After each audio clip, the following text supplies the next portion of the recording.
challenging play for our audiences. And so, like, how many of you have seen Kirsten start in class, a show of hands, and how many of you, like, you know, that question gets, we'll ask questions like that. The other things you'll do is you'll sort of like ask people sort of what are images or moments that you remember, right? And the big thing that I find is collecting questions, right? Like, too often we want to respond to the question as it is asked. But actually what I find is that one question inspires another question, inspires another question. If you answer that one question, you stop these other questions. And what we like to do is, I like to say, you know, that's a really fantastic question. Like, I repeat the question, I say it's a magnificent question. I'm going to hold on, I'm going to pocket that, and we'll get back to that. Because there's almost like, inevitably somebody asks about the sheep, the lamb in the play, and I'm like, that's a really great question, we're going to come back to that. And then other, you know, and about keeping it kind of going and keeping it, and really just making sure that you're making eye contact with everybody, having that conversation with individuals. And the big thing I think over and over and over again is responding to what people want to talk about. Because that's the other thing that we found was that there are sometimes plays that we would do where, like, we knew the most important thing, right, was the thing that nobody was comfortable talking about, or nobody was prepared to talk about yet, right? And we never pushed that. We never, I mean, if that was not something that the audience was prepared to talk about, we would not force that upon them, right? We would allow them to engage with it as we would. Because, I mean, the big thing about it was that, you know, we were just constantly finding that long Wharf audiences were like, and this, I can just speak about our audiences, obviously, but our audiences were leaving the theater. Like, they were leaving the theater. Like, they had the experience, they applauded. But whereas the theater used to be a social event, it used to be a place where people would come gather and, like, hang out, that was just not happening as much anymore. People, like, the schedules didn't allow, or they had whatever waiting for them at home. And so people were, like, literally just getting into their cars and going. And at the heart of it, it was about planting the seed for a continued consideration of the work. And also empowering, you know, giving them the vocabulary to speak about the work. Engagement. So we also started a participatory program, so there were only 40 people, though we paid $75. I know, we're really low. We're really cheap. No, like, arena stage is like $100 or something like that. Something absurd. One of the debates we had was, so they get all of this back access, but at the moment, in the current structure of the program, they don't actually get a ticket to the play. Partially because they can attend a kind of final dress, if they so choose. Our final dress was pretty rocky, so they didn't, thank God. You know, what are your feelings about, you know, because on the one hand, this now enables it to be a straight up donation, yeah, right? For, you know, but it also then, you know, then we're now the run has started. It started Tuesday, so like now I have to get them all to come back and purchase tickets, which I'd like to get some investment. Yeah. But what's your guys' decide? How do you shake? No, but again, I think this has to do with the idea that we originate everything from, like, this is the thing. I think there are ways to create programs that are kind of like from all sorts of different places, and there's a kind of chaos to that I think we've been trying to avoid. And one of the things that we've been trying to do is, like, we keep coming back to this idea of, like, we know the thing that we've done well for 7 years. We've done these conversations after the show, right? It's a Ghostlight series. There's amazing response to it. Amazing response to it. You know, people will, like, people will stop me in the middle of the street to talk to me about the show because they couldn't stop thinking about questions somebody asked the night before.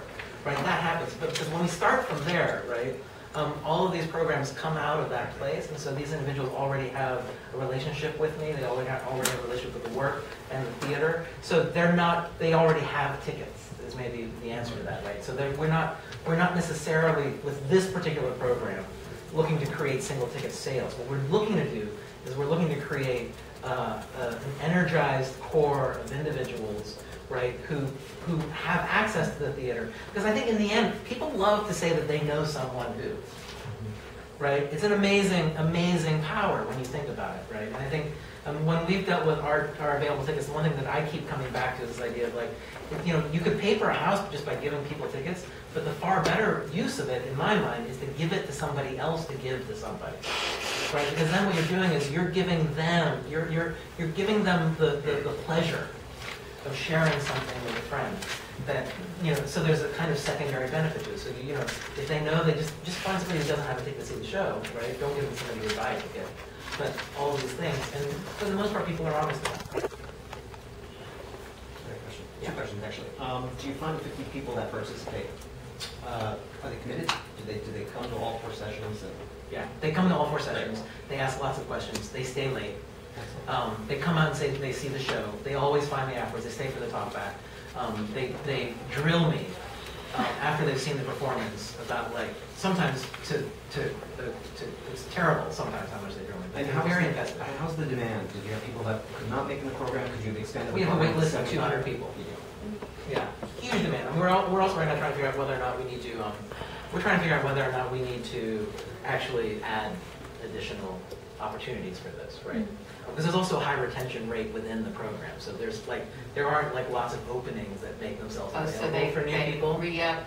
They re-up, and we sort of like, huh? I know we're trying to figure out how to get out of that. That's one of the things that we've discovered with the program that I'm not quite sure I'm happy with. Because again, it's sort of like, I mean, you want to be able to have that relationship with people. Like there's like a lot of different ways of engagement, right? There's the superficial kind of like, sort of like there's the broad but superficial, and then there's the deep, very intimate, and it's a great relationship to have, but it's. And my last question real quick was back to talkbacks. Do you require or ask the artists, or is it on your own? We generally find, we have conversations with the cast that occur on Tuesday nights following opening. There's one of those for the main stage shows, there's two of those for the stage 2 shows. The rest of the talkbacks are moderated by somebody on the artistic staff. They're like a magnetic force. The moment you have an artist on stage, you know, especially actors on stage, it changes completely the tenor of the conversation. And you do it in the theater, or do you try to take it out of the theater? Always in the theater. Always in the theater. One of the two. I was just curious, some of the things you were talking about, these sort of behind-the-scenes access points, something like that.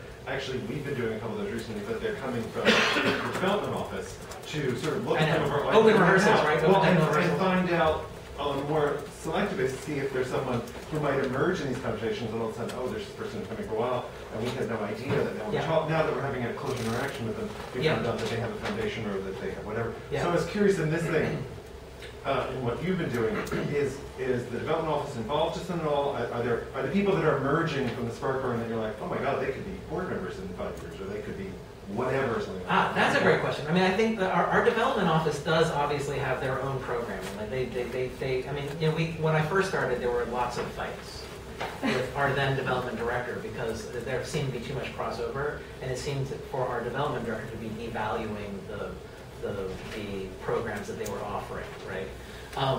And that was a huge conflict for me because I'm not about like I would rather everybody have access, you know. And I think that that's an interesting question actually. No one has actually made board status yet coming out of that. But there are individuals who have started volunteering at the theater. There are individuals who have actually joined me, and there are a couple Sparkies who are now reading for us in the literary office. That they've gotten so engaged in that conversation, they actually wanted to become readers, and so we use them. We use them as early readers. I saw a hand here, and then yes. I was just curious, when you're arranging the Spark program, does it align per show? Is that so that my $50 is for the budget line? Production? No, I'm just curious about not budget line, but how you structure the programming. So am I doing like I'm a Sparky for the Scottish play, and these 4 sessions happen over the course of that play, and they're all related to that contextually. Yes, and then it's all attached to a single production. Right. And it's and they've always been attached to a production that I was directing. Again, this is the challenge. The challenge is about there's always this really interesting thing, I think, that, I mean, and I've talked to enough people now, other artists and other theaters that are sort of have similar sort of questions, right? Which is that, and I was really glad to hear Woolley talk about it. I mean, I know, but I've also talked to artists who've had that experience of being at Woolley, and there's an interesting tension there, right? I think that Woolley would admit it too. There's an interesting tension there between what the artists require for their process, and what the theater is asking in terms of how we as institutionally expand upon the experiences that our audiences are having. And that is a really, I think, important tension, because the fact that they're saying that it's actually affected their programming is very interesting to me, because what that means is that, I mean, they're looking for work that doesn't require that level of capacity, if that makes sense. You know, I don't know what that means, but I just think that there's an awareness about whether or not a play lends itself to, like, I think the word was leverage was what they used, right? Whether or not the play leverages the sort of interesting kinds of intersections. Great, thank you. Yeah. You may have already said this, but what does the acronym stand for, Spark? Doesn't stand for anything. No, Spark is Spark is not an acronym. It's not at all an acronym. No, not at all. Spark is Spark comes out of the Ghostlight. We were like, the reason that the Talkback series is called Ghostlight is because it was basically the artistic, it was whoever was moderating's responsibility to plug the Ghostlight into it. Because we were the only ones left, right? Like it was like everybody left except for the person moderating the Talkback, and usually house management was completing their writing their report, right? But we were the ones plugging in the light, and so that's where the Ghostlight idea came from. And the Spark had to do with, again, this idea of reaching into that generative moment, right? That is the creation of art. And one of the things that we kept coming back to was that this is a long-term engagement. It's not just the 4 seminars. The moment they sign on, the moment we know what it is and they sign up, we send them a copy of the script. They're aware of what the script is from very, very early on, long before we even begin the panel. Mm. Okay. Is there another question? I can catch you. I was going to ask, who manages the library access thing? In Portland, our library foundation, I had a discussion with them about actually doing something electronically, yeah. That different performing arts companies could put inventory into. Yeah. They've actually put that on the shelf, so I'm interested in going back to it. But part of it was the idea of a physical pass seemed to make sense to me for going to a museum, yeah. where you get it out and you go for the day. Yeah. I'm from a children's theater too, so for a family to get a physical pass and then come get a ticket, the whole idea of something electronically made sense. But I'm interested in, short of getting to that, how this relationship with the public library has come out of there's a social justice organization that's based in New Haven that was interested in creating interesting intersections between organizations, right, that deal with fundamentally about social justice. And in this case, between New Haven Public Library and Long Wharf Theatre, what we were recognizing was that, there are certain things that the public library does very, very well. There are certain things that Long Wharf Theatre does exceptionally well, and that what we want to do is we want to find the ways that they connected.